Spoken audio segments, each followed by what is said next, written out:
ഞാൻ പറഞ്ഞല്ലോ കോൺഗ്രസ്, ഞാനൊരു കാര്യം പറഞ്ഞതിൻ്റെ അകത്ത് ഏത് അസംബ്ലി ഇലക്ഷൻ കഴിഞ്ഞാലും ഇവൻ പാർട്ടി ലീഡറെ തീരുമാനിക്കുന്നത് പോലും കോൺഗ്രസ് ഹൈക്കമാൻഡിൻ്റെ തീരുമാനത്തിലൂടെയാണ്, മനസ്സിലായിക്കൊണ്ട്.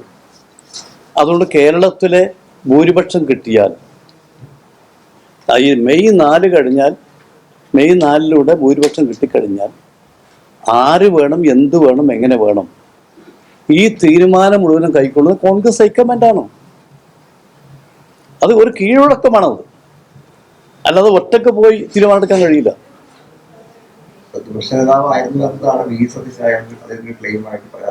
അല്ല, ഞാൻ പറഞ്ഞല്ലോ അതിൻ്റെ അകത്ത് ആര് വരുന്നു എന്നുള്ളത് നമുക്ക് പറയാൻ കഴിയില്ല. ഹൈക്കമാൻഡാണ് തീരുമാനിക്കുന്നത്.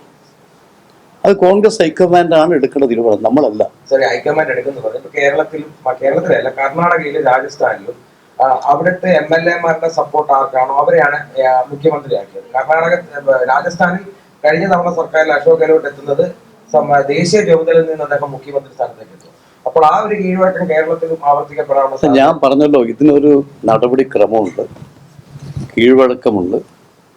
അത് കോൺഗ്രസ് ഹൈക്കമാൻഡാണ് അത്തരം കാര്യങ്ങളിൽ ഉചിതമായ തീരുമാനമെടുക്കേണ്ടത്. ഞാൻ പറഞ്ഞു വരുന്നത് എല്ലാ കാലത്തും ഈ നടപടിക്രമമാണിത്. ആ നടപടിക്രമം ആർക്കും മാറ്റാൻ കഴിയില്ല.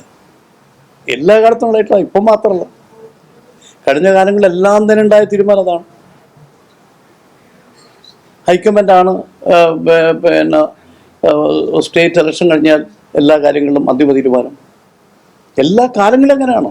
കേരളത്തിലും അത്തരം ഒരു ചരിത്രമുണ്ട്. തിരുവനന്തപുരത്തിലേക്ക് എത്തിയിട്ട് ഒരു മുഖ്യമന്ത്രിയെ നമുക്ക് കിട്ടിയ ചരിത്രവും കൂടി ഉണ്ട് കേരളത്തിൽ. അല്ല, ഞാൻ പറഞ്ഞത് സാധാരണ സെൻട്രൽ ഒബ്സർവേഴ്സിനെ അയച്ചിട്ടാണ് എല്ലാ ചർച്ചയും കഴിഞ്ഞ് തീരുമാനം. അപ്പോൾ തീരുമാനം കോൺഗ്രസ് ഹൈക്കമാൻഡാണ്. ഒരു കാര്യം കൂടി, ഒരു വ്യക്തത കൂടി, ഈ എംപിമാര് മത്സരിക്കേണ്ട എന്നുള്ള കാര്യത്തിൽ ചിലരെടുത്ത തീരുമാനത്തിന് അവസാനം ഹൈക്കമാൻഡ് അംഗീകരിക്കുകയായിരുന്നു. ശരിക്കും അങ്ങേപ്പുള്ള ആളുകളെ വാക്ക് പറഞ്ഞ് ചതിച്ചു എന്നൊരു വികാരം അങ്ങേക്കൊണ്ടെന്നുള്ളതാണ്. ഇല്ലല്ലേ, എനക്കെന്താ സാർ, ഞാനിതിൻ്റെ അകത്ത് താല്പര്യപ്പെട്ട് പോയതൊന്നല്ല, എന്നോട് ഇങ്ങോട്ട് പറഞ്ഞതാണ്. ഞാൻ പറഞ്ഞ ആളെ പേര് ഇപ്പൊ ഒന്നും ആരും പറയുന്നില്ല, ഒരു വലിച്ചെടുക്കുന്നില്ല.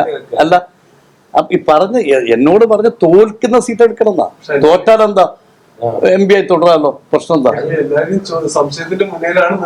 അല്ല, ഞാൻ സമയം വരുമ്പോഴൊക്കെ ഞാൻ പറയും, ഇപ്പോഴത് ഞാൻ പറയുന്നില്ല.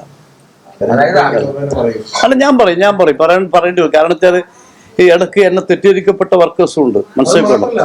ഞാൻ അതുകൊണ്ടാണ് അന്ന് ഒരു ക്ലാരിഫിക്കേഷൻ കൊടുക്കാൻ കാരണം എന്താണ്, ഞാൻ സുധാകരനെ കണ്ട് മടങ്ങുമ്പോൾ ഞാൻ ഇവിടെ ക്ലാരിറ്റിയോട് പറഞ്ഞ കാര്യമാണ് അത്. കാരണം തോൽക്കുന്ന സീറ്റ് എടുക്കണം എന്ന് പറഞ്ഞത് ലീഡേഴ്സാണ്. ജയിക്കുന്നെടുക്കാനല്ല, മനസ്സിലാക്കണം. ജയിച്ചുകൊണ്ടിരിക്കുന്ന സീറ്റ് എടുക്കാനല്ല, തോറ്റുകൊണ്ടിരിക്കുന്ന സീറ്റ് എടുക്കണം. തോറ്റാലെന്താ പിന്നെ MP ആയി തുടരാലോ. പറഞ്ഞ ആളുണ്ട്. ഞാൻ പറഞ്ഞു വരുന്നത് അതൊക്കെ ഞാൻ കുറച്ചു കഴിഞ്ഞാൽ സമയം വരട്ടെ, അന്നേരം പറയാം. ഇപ്പൊ ഞാൻ ഒന്നും പറയുന്നില്ല.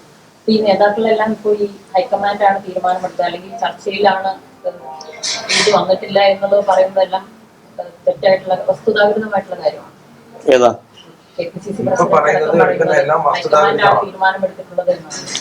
തീരുമാനം ഹൈക്കമാൻഡ് ആണല്ലോ, പക്ഷെ എങ്ങനെ ഒന്നും ആലോചിക്കണ്ടേ?